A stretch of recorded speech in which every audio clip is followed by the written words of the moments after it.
Ондық бөлшекті азайтудың ең бірінші амалы нөлдерді тіркеп соңына таңбасын теңестіріп алады.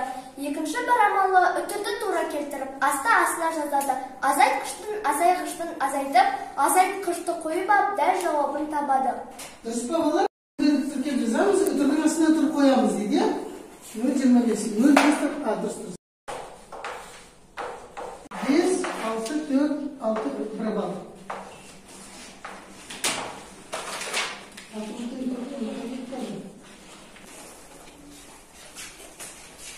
Бөлшекті қосылғыштың үтірін теңестіріп аламыз. Үтірдің астына үтірді сәйкес етіп жазамыз.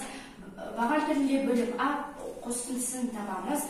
Ләззаттары бойынша да осылай етіп орындап, мұғалім берген есепті тез шығарып аламыз. Түсінікті ме балалар? Назар аудармай, натурал сандарды көбейту алып, содан соң үтірін есептеп алып, көбейтінен оң жақтан санап алып, үтірін қоямыз. Дұрыс.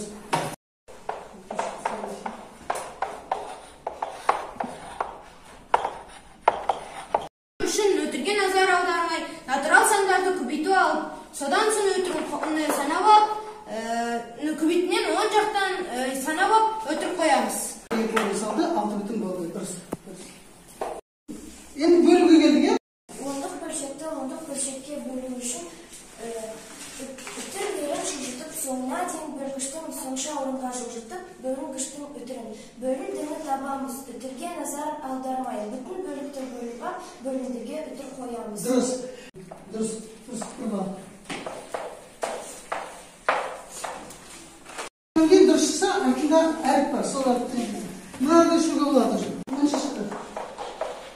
Жауабыңды айт. Қайда? Соны артында мұнда жапсады. Бар ғой, е?